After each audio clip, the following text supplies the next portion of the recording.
Alas 12 na po ng tanghali at One Balita Pilipinas na. Chinky, kailan ba talaga tamang timing para mag-invest sa property? Yan pa ang pag-uusapan po natin.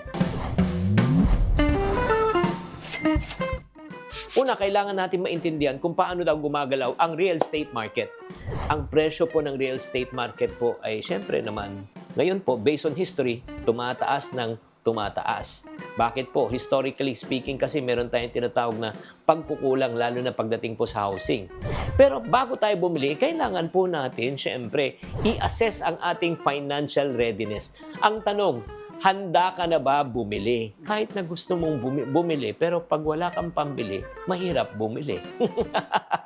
Di ba? Kaya kailangan alamin mo kung may kakayanan ka ba talaga. The question is not the willingness to buy.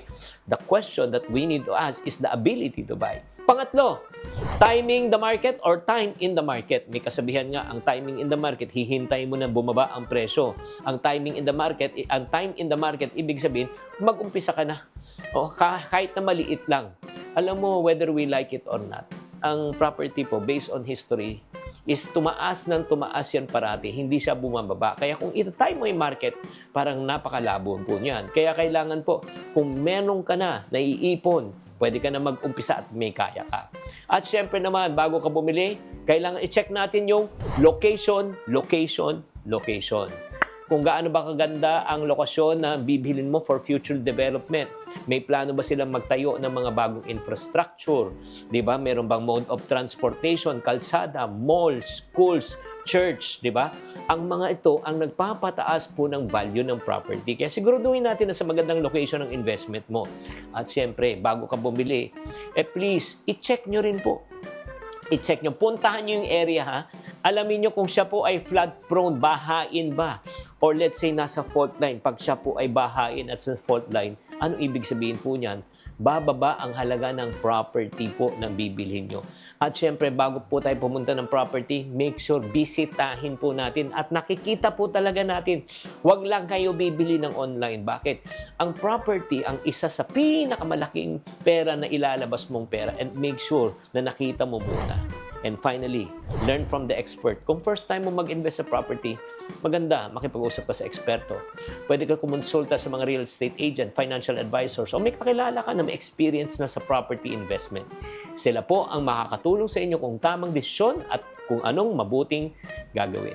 Tatandaan, ang pag-i-invest ng property ay isa sa matibay na pamamaraan para lumago ang ating pera. Pero tatandaan, taon ang binilang natin para kitain ng pera. Taon ang binilang po rin natin para ipunin ng pera. Pero isang pagkakamali lang, baka pwede rin maubos ang ating pinaghirapang pera. Sana nakatulong tong episode na ito. Tatandaan, tamang karunungan, tamang disiplina ang susi sa pagyaman.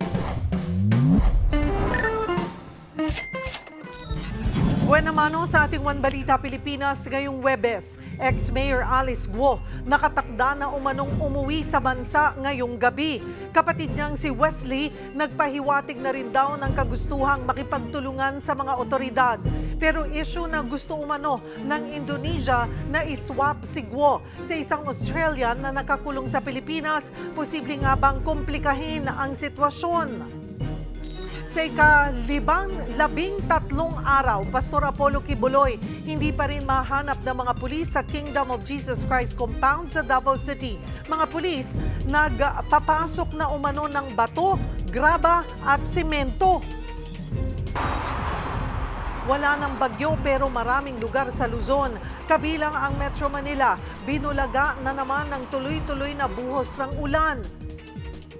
Sa rice granary ng bansa ng Nueva Ecija, mga bigas na nakatakda na sanang anihin na may meligro sa tindi ng baha. At co-host sa Will to Win na si Cindy Miranda, may naobserbahan daw na tila transformation ni Kuya Willie Revillame. Hindi na po niya kami sinesermonan. Si Kuya Will gusto lang niya kaming turuan.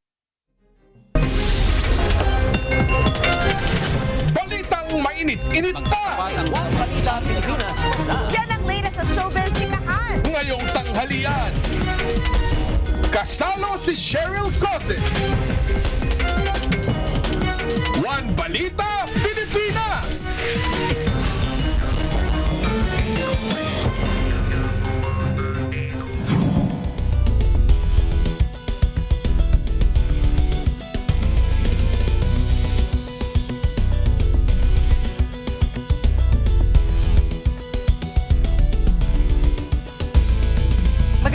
Nuvali, Luzon, Visayas at Mindanao.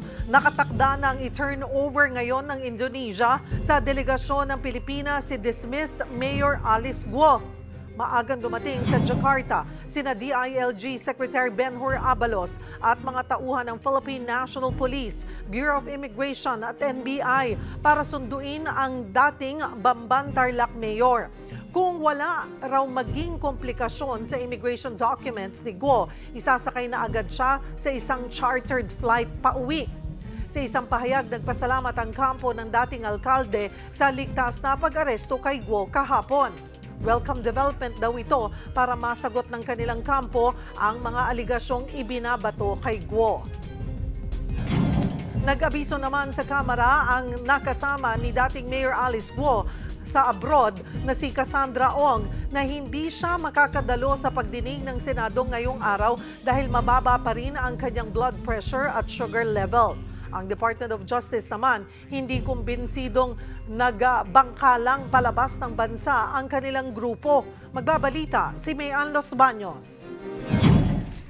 Paano nga ba nakatakas pa abroad sina dismissed Bamban Mayor Alice Guo? Kung si Justice Secretary Boying Rimulya ang tatanungin, hindi raw siya naniniwalang nagbangkalang ang dating alkalde. Kanyang mga kapatid na sila Sheila at Wesley, gayon din si Cassandra Ong. May immigration lookout bulletin order para kina Guo. Kaya tingin ni Rimulya, may kasabwat ng mga opisyal ng Bureau of Immigration ang mga ito. Nagpupuslit papasok nung araw yung pastillas gang, at nagpupuslit na sila palabas.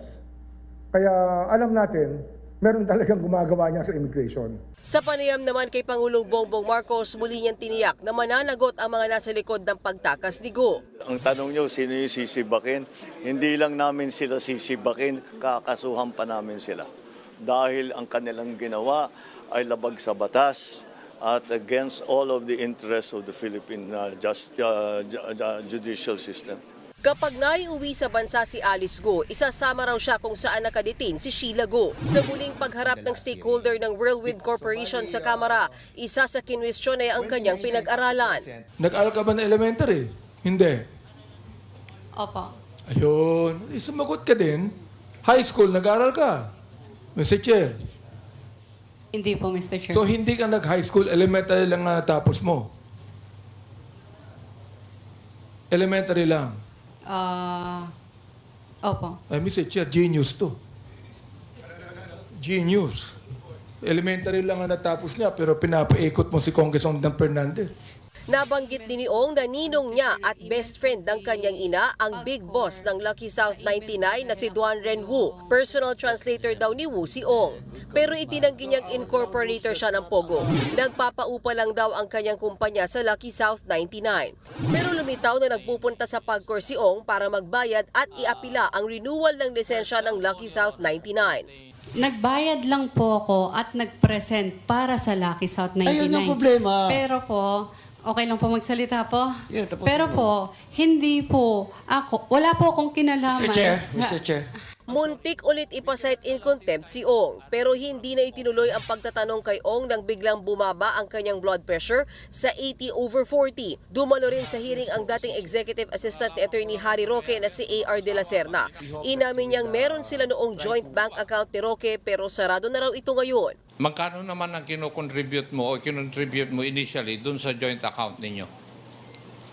Wala po akong kinocontribute po doon. Ang pinakamalaking deposit daw sa account ay 3 milyong piso. Ang pinakamalaki naman na withdrawal ay 1.8 million pesos na ginamit umanong pambayad ng staff ni Roque noong eleksyon. Dati nang sinabi ni Roque na tumutulong noon si De La Serna na patakbuhin ang kanyang social media platforms. Lumitaw din sa pagdinig na 6 na beses silang bumiyahe ni Roque abroad noong 2023. Inaprubahan naman ng Quadcom na hainan ng show cause order si Roque. Para sa 1PH, Mayan Los Baños, News 5. Kinumpirma ni Justice Secretary Boying Rimulya na iba ang proseso sa pagpapauwi ng Pilipinas kay dismissed Bamban Tarlac Mayor Alice Guo. Hindi tulad ni Sheila Guo at Cassandra Lee Ong na nahuli ng Indonesian Immigration, mga pulis ang nakalambat kay Alice Guo. Una nang napaulat na hiniling daw ng Indonesian Police na i-barter si Guo kay Gregor Johan Haas.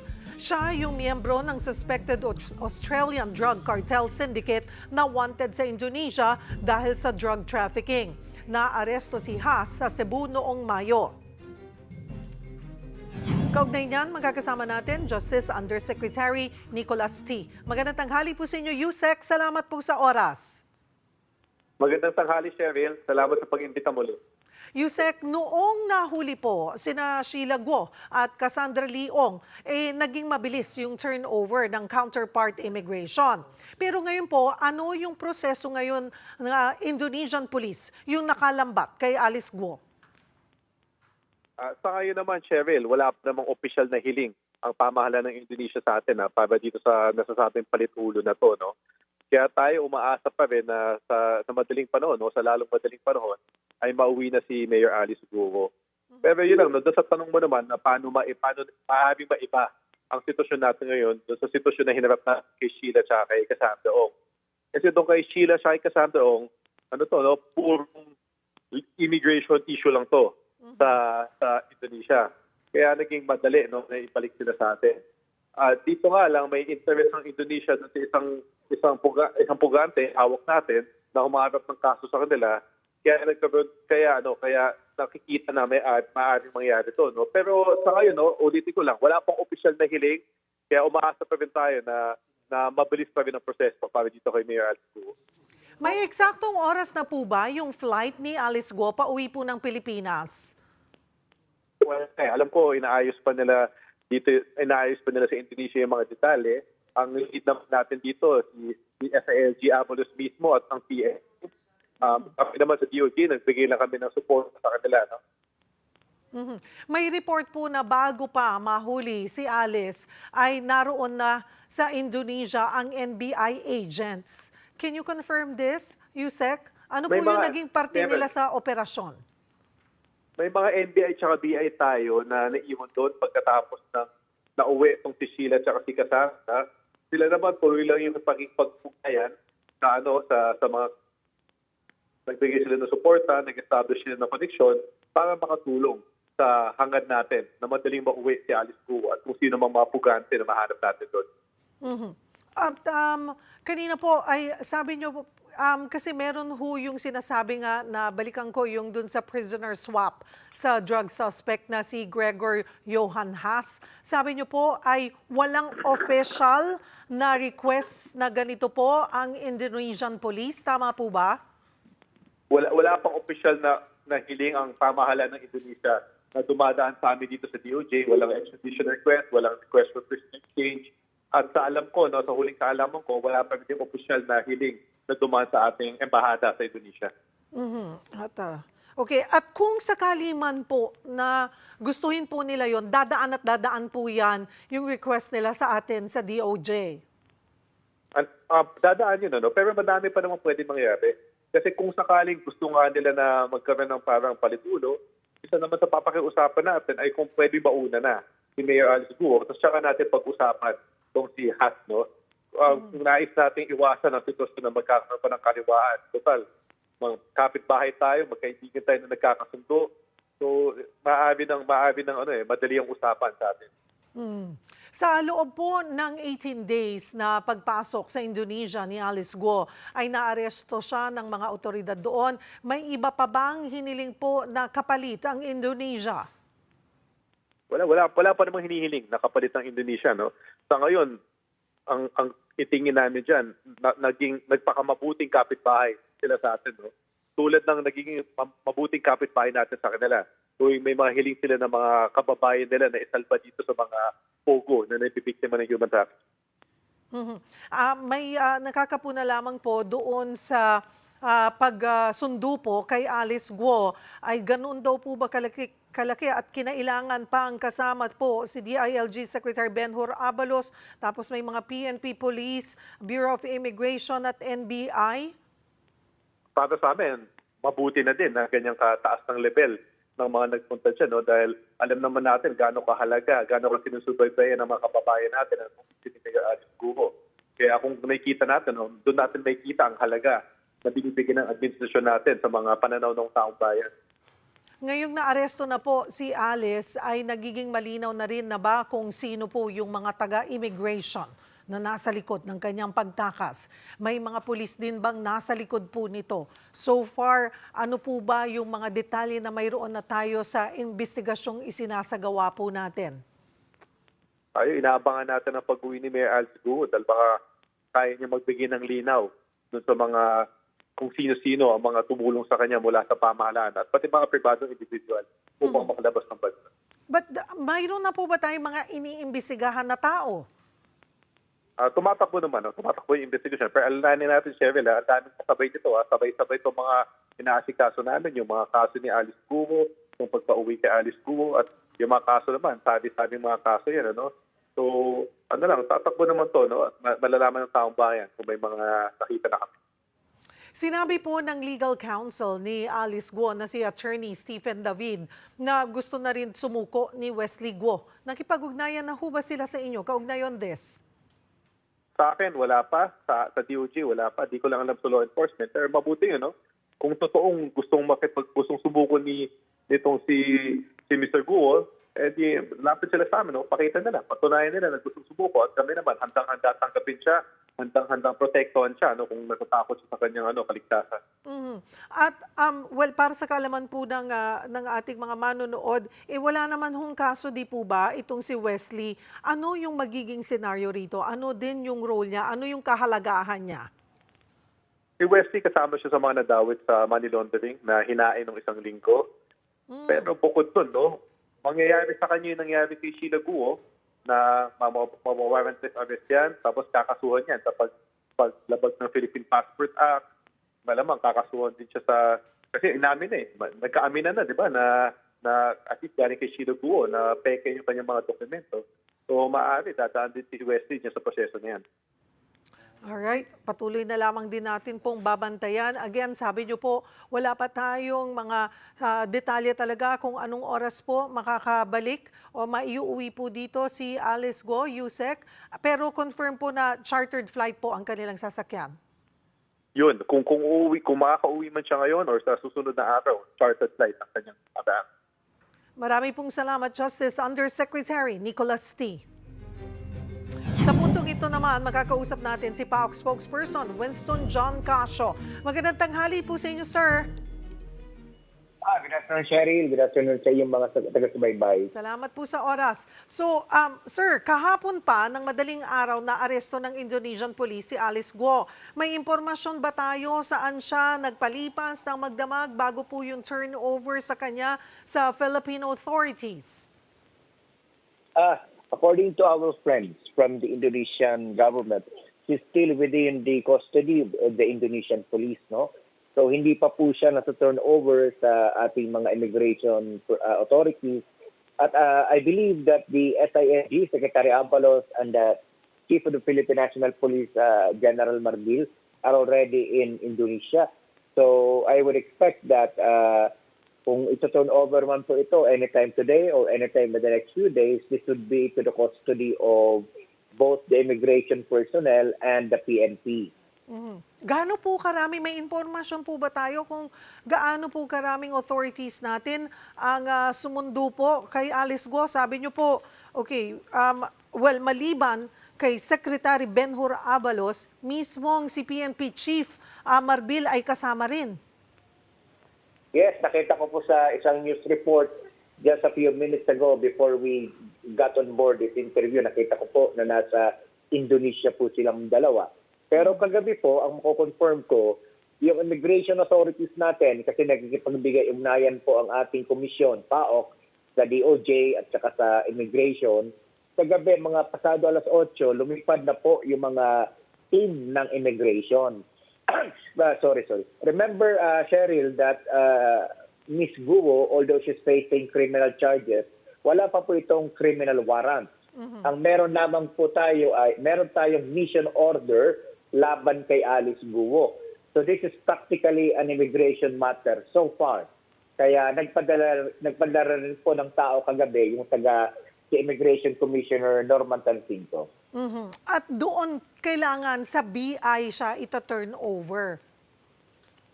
Now, it will depend po kung ano ang instructions nung we are not privy to any instructions provided to the Secretary of the Interior coming from the President. So it's also possible that there were instructions given to to Secretary Abalos. So pwedeng sa kanila din po i-turn over yan. Pero either way naman po, she will still be in the custody of Philippine government. May mga hawak po na CCTV footage ang Bureau of Immigration na kasama ni Alice Guo ang isang Duaren Wu. Sino po ba ito? At ano po yung naging papel niya sa pagtakas ni Guo? Alam niyo po, yan si Duaren Wu, ang personality po niya na ganito. Siya po isang retiradong pulis ng Xiamen, Pero yan po ay isa sa mga operators na nagpupondo doon sa Lucky South 99. Tandaan po natin na yung Lucky South 99 at saka yung Sunyuan or yung Baopu kung saan matatagpuan sa Bamban, kung saan naging mayor si Guo Waping, yan po magkaugnay na mga pogo, na mga illegal na mga scam farms. Kaya si Duaren Wu, maniman po yan, tagahawak po yan ng pera, malaking tao po yan. Kaya kinasuhan na rin po natin ng mga yan at inihanda na rin po natin ang mga kaso laban dito sa kanya with regards to money laundering and qualified trafficking para dito naman sa Lucky South 99. So, wala po ba siya doon sa villa kung saan po o doon sa kwarto kung saan naaresto po si Guo? It appears na wala. It appears na ang nandoon lamang ay si Guo Waping, Pero paglabas naman ng warrant dito sa Pilipinas laban sa mga taong ito, kahit kay Duaren Wu, kahit kay Xiang Ji, yung Singaporean national naman na tumulong dito kay Guo siblings at saka kay Kasiong para makakuha ng hotel doon sa Harris Hotel sa Batam, Indonesia. Yung mga yan po ay malalabasan din po natin at i-request din po natin yung tinatawag na red notice kasi may mga pananagutan din po sa batas natin ng mga foreign nationals na yan. Pero ito nga pong si Duaren Wu, wala pa po tayong red notice on him. So malaya pa siyang makakagalaw kung nasa Indonesia pa man siya. Opo. Malaya po yan sapagkat hindi rin po walang red notice, walang blue notice. Hindi rin natin pwedeng ma-issuean yan ng mission order sapagkat yan po ay isang national, if I'm not mistaken, is a Chinese national po yan, si Duaren Wu. Pero hindi ko lang sure kung nag-give up niya na yung kanyang Chinese nationality in favor of other passports kasi modus din po ng mga Chinese yan. In the absence of any clear guidance kung ano po itong kanyang nationality, hindi po natin malalabas agad yan ng kahit anumang mga dokumento to effect his arrest wherever he is. Because of his nationality? That's one reason na medyo magulo pa po sa amin kung anong ba talagang nationalidad na ito ni Duaren Wu. Pangalawa rin po is wala pa po tayong local arrest warrant dito sa Pilipinas. Cheryl, kasi yung tinatawag nating red notice that is highly dependent on a request coming from a sovereign territory, in this case, the Philippines. Unfortunately, that request, however, is only based upon a local arrest warrant. Wala pa po tayong arrest warrant laban dito kay Duaren Wu. At dahil po bakit? Para sa kaalaman ng ating mga kapatid. Considering na sabi niyo po ay manimanto at pwede siyang connected po sa money laundering. Yes, ma'am. Opo. Hindi pa po napafile yung sum total of cases in relation to Lucky South 99 or PORAC, sorry. Hindi pa po na-file ng Department ng IACAT yan. Kahapon, magdamag ko silang nandoon sa detention facility ng PAOK. They were preparing the documents, so to speak. I do understand na medyo para sa taong bayan, nababagalan sila sa aksyon ng aming task group. Pero rest assured po kasi na ginagawa namin ang lahat kasi this Pogo Hubs, these camp farms, ang ginawa kasi nila, Cheryl, ay nag-corporate clearing sila. So napakaraming paperwork, maraming pagkatago. So ang ginagawa namin ngayon yung tinatawag nating piercing the corporate veil, which is a very intricate and very tedious process, yung piercing the corporate veil. Kasi titinan mo yung napakaraming dokumento niyan. Articles of incorporation, general information sheet, filing sa SEC, BR, and so on and so forth. But rest assured, I'm assuring the Filipino people na nakikinig sa atin na kapag na-filean po namin ang kaso ang mga ito, these are based on firm evidence, solid evidence. Hindi basta-basta po. Oo, hindi. Mahirap din naman po yung mabilisan, bara-bara, at baka may ma-miss out po tayo, maging dahilan pa yon ng pagkakawalang bisa po nung isasampang kaso. Yes, ma'am. Ayaw naming makwash yung mga complaints na sinasubmit namin na magka-problema lang. So, rest assured lang po, the PAOK is it's closely coordinating with IACAT, and IACAT has been a very steady partner. The Bureau of Immigration has been a very steady partner. AMLAC, CIDG, NBI, we're all in this together, ma'am. So, pag meron man pong sisihan na mangyayari, isang group effort po ito. Lahat kami ay haharap at haharap sa investigasyon kung kailangan. Pero wala pong pangailangan sa ganon because we're all doing our job as a team. Mr. Casio, bago po ang pagka-aresto ng Indonesian Police kay Alice Guo kahapon, nag-inform ba sila sa atin tungkol po sa gagawing operasyon? Ganito po yan. Ang immigration po kasi, sila ang may first dibs dito sapagkat ang basis po ng lookout dyan kay Gu Sibling at saka dito kay Kasiong ay yung mission order na inirelease po ng Bureau of Immigration. Ganito po kasi, yung legislative warrant na tinatawag natin, wala po yung effect doon sa Indonesia because that is only good in Philippine territory and even in the Philippines, limited po yun.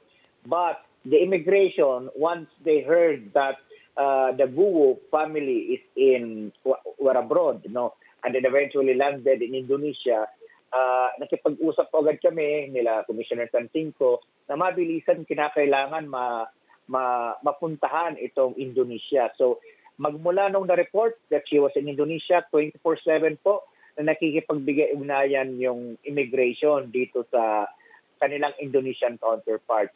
Now, remember, nasa Lapu-Lapu City po kami nitong nakaraang weekend ang komisyon. Kami ng mga ilang direktor ng PAOK kasama si Yusuf Gilbert. Sapagkat may operation po kaming ginagawa doon to rescue Indonesian nationals. Now, dahil sa kasama namin yung Indonesian police attaché, they were informing us that there were certain developments in relation to Guwaping that may be happening soon. So, ibig sabihin, nabigyan kami ng paunang information na meron na silang physical eyeball doon sa kinaroroonan ni Go Waping.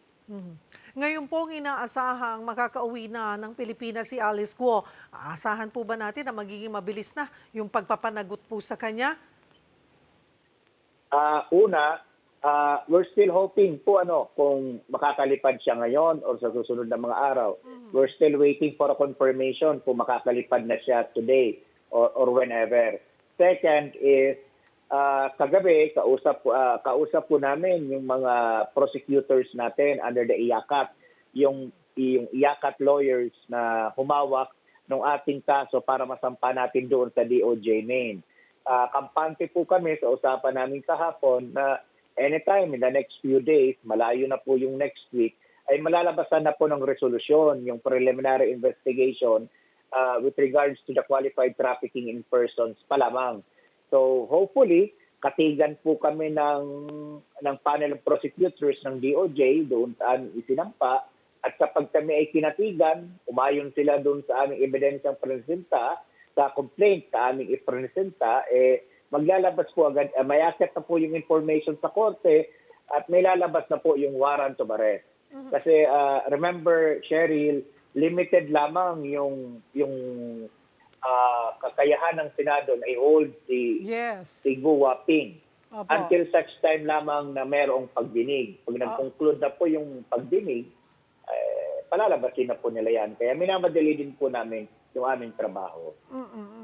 At okay, isa nga po yung isinampa nyo yung qualified trafficking, pero ano pa po yung ibang nakasampa or isasampa at ano po yung pinakamabigat na kaso? Cheryl, we have filed 87 counts of money laundering against 87 against Guwa Pig and 35 others, including her family. So that includes the father, the supposed mother, the siblings, Kasi Ong, and all the incorporators and officers of all companies associated to Guwo, primarily Baofu, Hongsheng, and Sunyuan. Maging yung kanilang ibang mga kumpanya, yung JJ, Piggery, Embroidery, and so on and so forth. Now, the question, anong pinakamabigat? Siyempre, mabigat po rito yung qualified trafficking in persons, yung nauna. Kapag kami ay kinatigan po doon, una, may non-bailable po yun. May warrant of arrest, non-bailable po siya. Now, doon sa ating money laundering, 87 counts, hindi pa po tapos yun, Cheryl. We're still investigating other transactions that may have violated our anti-money laundering law. So, in the next few days, it's possible that we could also file additional counts of money laundering cases against Guwa Ping and her cohorts, her co-conspirators, so to speak. Kailan po natin inaasahan ulit na makakadinig po tayo ng sagot ukol po doon sa qualified trafficking na isinampa po natin sa kanya? Sabi nyo nga po, napakahalaga nito dahil ang Senado can only hold her for a certain time. Yes, ma'am. We're hoping, we're coordinating. Kasi we cannot impose upon the panel of prosecutors, Sharon, no? The ball is in the court of the DOJ ngayon na po, sa panel of prosecutors na may hawak nito. So we're hoping na by next week mailabas nila yung kanilang resolusyon. But then again, resolution is one thing. Ang aming talagang tunay na dasal ay sana katigan yung aming complaint. Sa gayon, talagang malabasan na siya ng warrant of arrest. Alright, patuloy na lamang din po kami magmo-monitor. Marami pong salamat sa inyong oras. PAOK spokesperson Winston John Casio.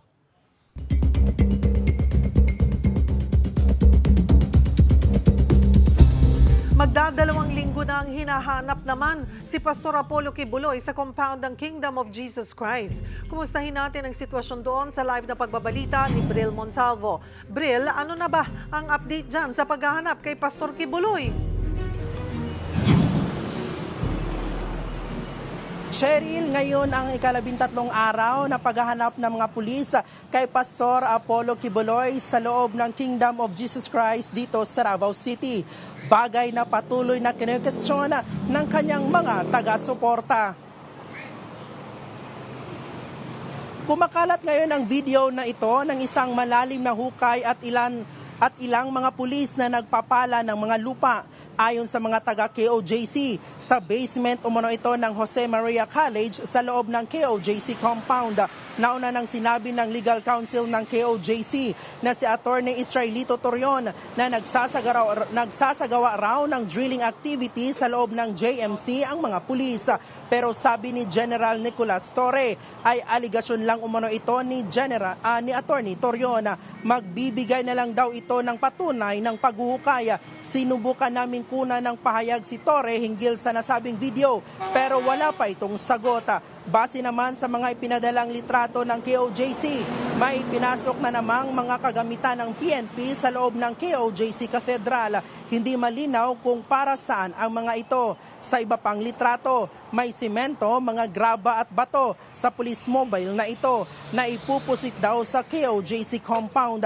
Una nang sinabi ng PNP na may na-detect na heartbeat ang kanilang underground radar. Cheryl, kung mapapansin natin dito sa labas ng KOJC compound, ay kakaunti na lang ang mga pulis na nagbabantay dito. Bukas naman ng umaga ay inaasahan na magsasagawa ng ocular inspection ang Senado sa loob ng KOJC compound at pagkahapon naman ay magkakaroon ng isang public hearing.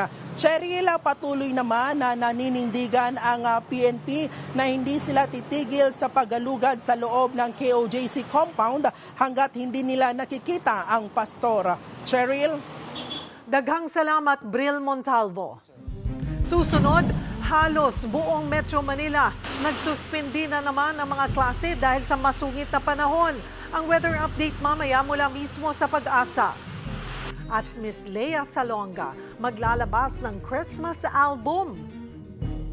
Yan at iba pa sa pagbabalik ng One Balita, Pilipinas.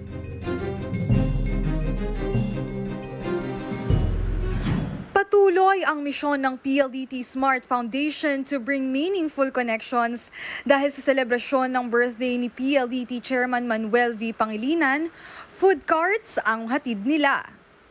Hindi lang simpleng bisikleta at cart ang handog para sa dalawang beneficiaries. Mayroong mga kaldero, cooler, water gallon at iba't iba pang kagamitan na swak upang makapagsimula ng isang small business. Sa food cart nila, pwede na ring magpa-load, mag-cash in at mag-cash out. At para kumpleto na ang mga kagamitan nila, may libre ring cellphone. Especially sa Pilipinas, we have a very digital savvy country. And it's a good opportunity to showcase. So that's why we're also giving 5G phones and access to my negosyo para on top of the additional retail and food businesses that these cards will enable, we're able to also show that it's possible to build digital businesses. Dalawang kapatid mula Alagang Kapatid Foundation ang napili para mabigyan ng food cart. Si Nanay Sheila Sagaw, isang sidewalk vendor mula pa ng Taytay, Rizal. Bilang isang ina, binubuhay niya ang kanyang anak na kinakailangan ng dialysis dahil sa sakit sa bato. Si Nanay Marites Pontanares naman, isa ring nanay na may 4 na anak. Sa kasamaang palad, hindi na siya makalakad o makatayo dahil sa kanyang bone tuberculosis. Tanging ama niya na lang ang kanyang katulong sa pang-araw-araw na pamumuhay. We worked with Alagang Kapatid, TV5, PLDT Smart Foundation to really find people that deserve, that work hard, that need an extra boost so that they can be more self-sufficient as small and medium businesses, as small businesses. Sa kanilang meeting with the PLDT Enterprise Executives, may mensaheng gustong iwan si Nanay Marites. Sobrang nagpapasalamat ako kasi po alam kong makakatulong po ito sa amin araw-araw. Meron po akong mapagkukunan para lalong-lalo na po sa pag-aaral ng mga anak. At kung akala nyo it all ends there, may plano pa raw na magkaroon ng mas maraming beneficiaries ang PLDT Enterprise sa Pinas. We plan to do this in much larger scale. So, and again, we're very happy about this movement, this initiative. We really want to help, and it makes us feel very good that we're able to help in our own little ways. Wala na ngang masasaya pa sa pakiramdam na nakatulong ka sa iba. Para kay Nanay Sheila at Nanay Marites, sana ay mas maging meaningful pa ang mga memoryang dala ng mga food cart na ito. Mobile Journal, Amy Atienza po, hatid ang muka ng balita.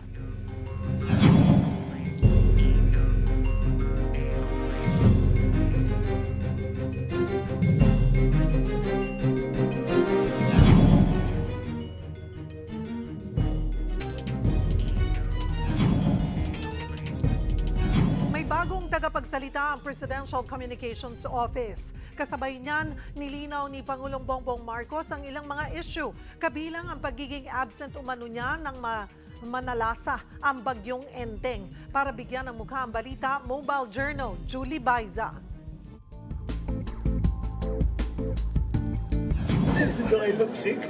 Ito ang sagot ni Pangulong Bongbong Marcos matapos lumutang ang mga haka-haka sa social media na na-ospital siya at nagkaroon ng medical emergency. I do not even have a cold. I do not have anything wrong with me. I'm fine. Nasa Malacanang lang siya noong Martes na lumutang ang issue at mag-trend ang hashtag nasaan ang Pangulo sa Twitter. Dumalo raw siya sa ilang meetings at nagsagawa ng command conference. Kahapon, nag-aerial inspection pa ang Pangulo sa mga lugar na dinaanan ng bagyong Enteng, partikular sa Marikina at Rizal. Dito, sinagot din ni PBBM ang pahayag ni Vice President Sara Duterte na napopolitika ang budget ng OVP at may nilulutong impeachment laban sa kanya. So it's a hearing. Well, there's no politics in it. We do it every year. We do it with the same department. You do it. That process is well established and it has nothing to do with politics. Umamin naman si PBBM na wala na silang komunikasyon ng dating running mate. No, not at all. Not at all. The last time I spoke to her was when she handed me her resignation. And we haven't spoken since. Hindi rin daw maunawaan ng Pangulo kung bakit humingi ng paumanhin si VP Sara sa mga miyembro ng Kingdom of Jesus Christ dahil sa paghiling na iboto siya noong nakaraang 2022 elections. Kaugnay niyan, tinawag niyang immaterial o walang halaga ang kondisyon ng kampo. Ni KOJC founder Pastor Apollo Kibuloy, nalilitaw siya kung maglalabas ng deklarasyon ng Pangulo na hindi siya isusuko sa Estados Unidos. Parang hindi niya yata masyadong naintindihan ang proseso ng pagka nag-issue ang korte ng bench warrant, warrant for arrest. It is out of our hands. Belger na Julie Baiza po, hatid ang mukha ng balita.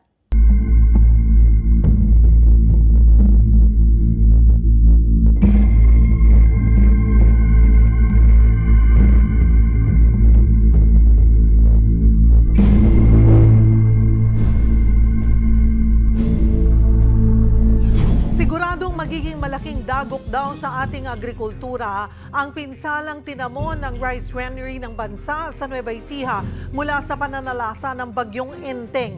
Magbabalita, Simon Gualvez. Pabugso-bugso at hindi na ganun kalakas ang nararanasang ulan sa bayan ng Likab sa Nueva Ecija. Pero ang baha sa ilang bahagi nito, hindi pa rin humuhupa. Kuliglig na nga ang gamit ng iba sa pagtawid sa mga kalsadang nalubog sa tubig. Paliwanag ng lokal na pamahalaan, catch basin do kasi ang bayan ng mga tubig galing sa norte. Galing ng bundok, galing ng Cagayan, galing ng Pangasinan, both sides. Lalo na pag nagpamola ang Pantabangan Dam and San Roque Dam. Ang mga palayan sa lugar, nagmistula ng ang dagat sa taas ng tubig. Ito yung tulay na nagdurugtong sa iba't ibang mga barangay dito sa bayan ng Likab. Ang problema, nalubog itong tulay nung kasagsagan ng malakas na ulan matapos umapaw yung tubig sa ilog. Sa katunayan, lampas taong araw o mahigit 6 na talampakan yung taas ng tubig mula pa lang dito yan sa tulay. At ang pruweba, itong mga yabat o mga water lily na naipit matapos rumagasa dito nga sa naturang tulay. Bumigay din ang bahagi ng river wall dahil sa rumaragas ang tubig sa ilog, kaya nalubog ang mga katabing bahay. Kwento ng mga residente, nabulaga na lang daw sila nang biglang tumaas ang tubig nitong Martes ng madaling araw. Pagising ko sa kapitbahay namin, pagtapa ko, hanggang tuhod ko na yung tubig. Kaya apura na kami, yung hinaga namin, puro tubig na, puro putik na. Nalunod din ng nasa 3,000 pugo sa backyard farm na ito at nasira ang mahigit 100 sako ng feeds. Nakakaiyak po talaga kasi kahit paano malaking tulong po yun. Sa presyo po ngayon ng egg, ngayon pa lang po sana kami babawi gawa ng yung 2.5 months po namin. Talagang tulak po kami sa may patuka, tapos tulak pa kami sa upa sa tao. Panawagan ng Likab LGU, magkaroon ng water impounding facility sa bayan para mapakinabangan ng tubig na bumabagsak rito. Wala rin daw kasing maayos na irigasyon sa lugar, lalo kapag panahon naman ng tag-init. Sana mapakinggan kami, madinig, kasi naririnig ko naman kay Presidente na yung mga lugar na binabaha, magtayo ng impounding.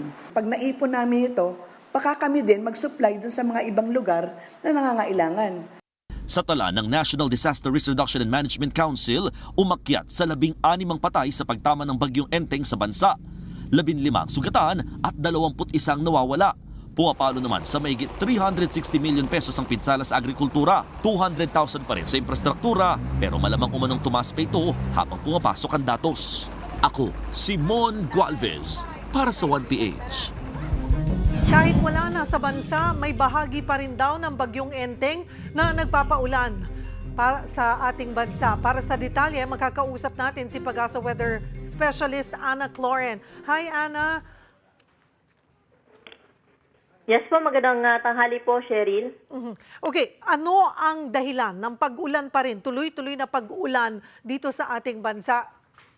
Yes po, dito po sa may bahagi po ng Cordillera Administrative Region, Ilocos Norte at Ilocos Sur, yung trough o yung extension po ng dating bagyong sa Enteng, yung patuloy pong nagdudulot ng mga kalat-kalat na mga pag-ulan dyan. Pero yung mga pagbugso ng pag-ulan dito sa Metro Manila, pati na rin po sa may Central Luzon, particular na sa may Zambales, Bataan, ay malalakas na mga pag-ulan ho yung dala nitong habagat naman po, no? Hindi lamang po dyan, pati na rin po dito sa Metro Manila nga, sa akin nabanggit, pati na rin Calabar Zone at Mimaropa area, pati na rin po yung nalalabing bahagi ng Ilocos Region, lalo na po sa may Pangasinan, ay malalakas na mga pag-ulan ho inaasahan natin. Bugso-bugsong malalakas na mga pag-ulan dahil po ito sa habagat.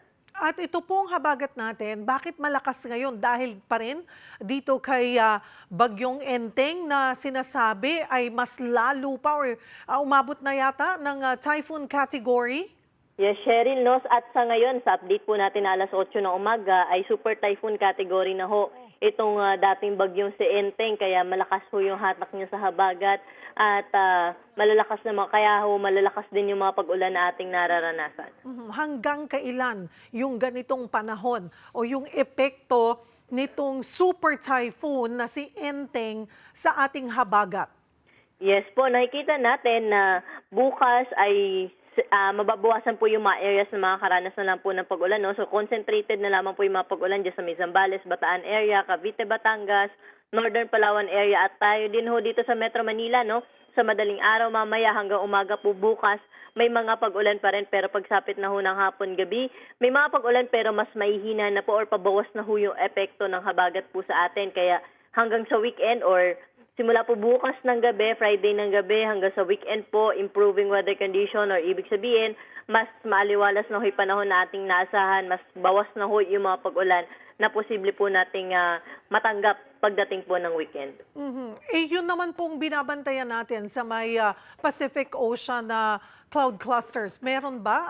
Nandyan pa rin ba yun? Yes, Cheryl.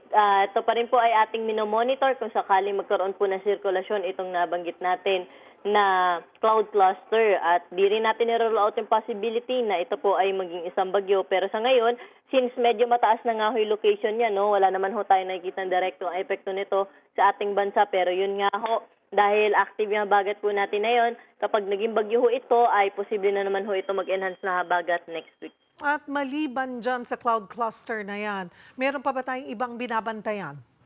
Yes, sa kasalukuyan, Cheryl, wala pa naman ho tayong panibagong binabantayan pa po. Pero yun nga po, base ho sa ating TC threat potential for the next 2 weeks, ay may posibilidad ho tayo by second week na po na to ng September, no, meron ho tayong posibilidad ng isang bagyo pa po na pumasok sa ating area of responsibility.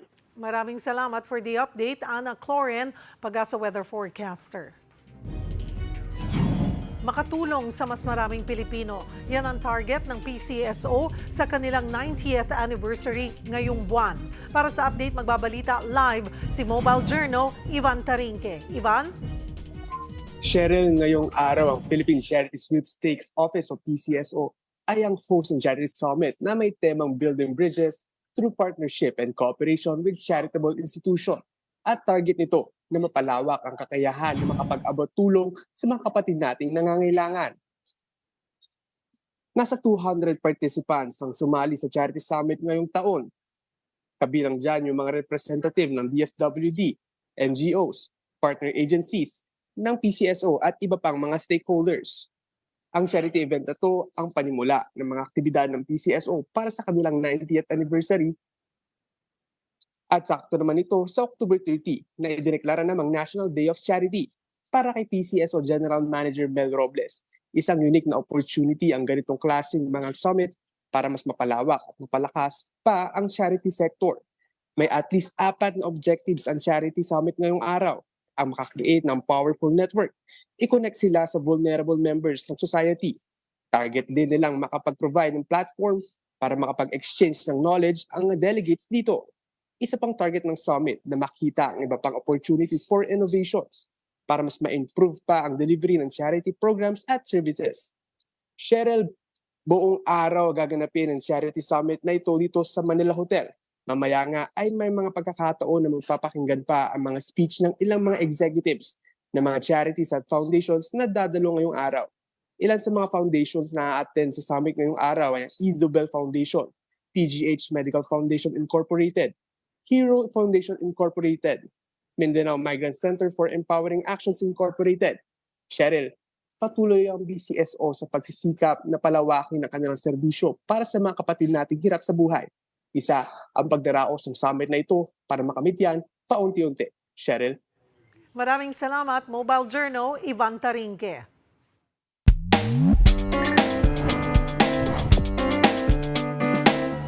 Magandang tanghali mga kapatid.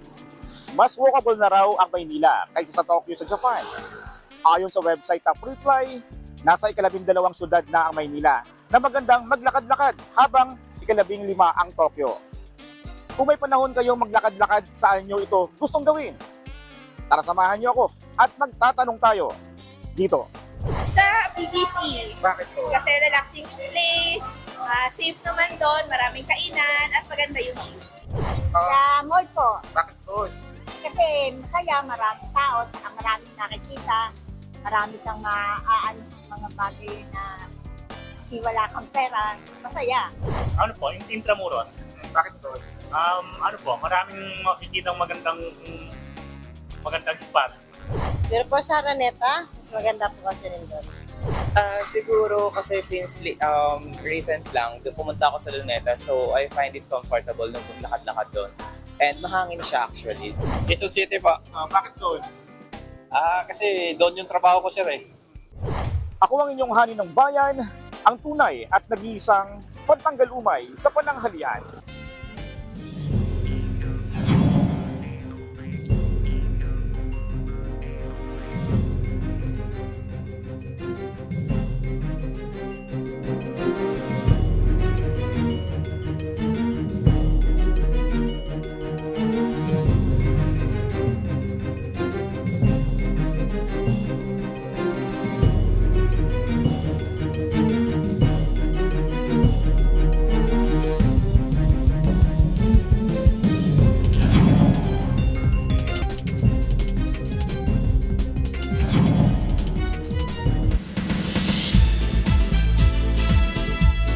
Hola mga kapatid, nakakaloka pero mabait. Yan ang kinlaro ni Cindy Miranda patungkol kay Kuya Willie Revillame na palaging nagva-viral ngayon. Naritong report. Hindi nagpatinag sa ulan ng fans na sumugod sa Quezon City Cinema para abangan ang dalawa sa pinaka-maiinit na Viva Kapatid Stars of today.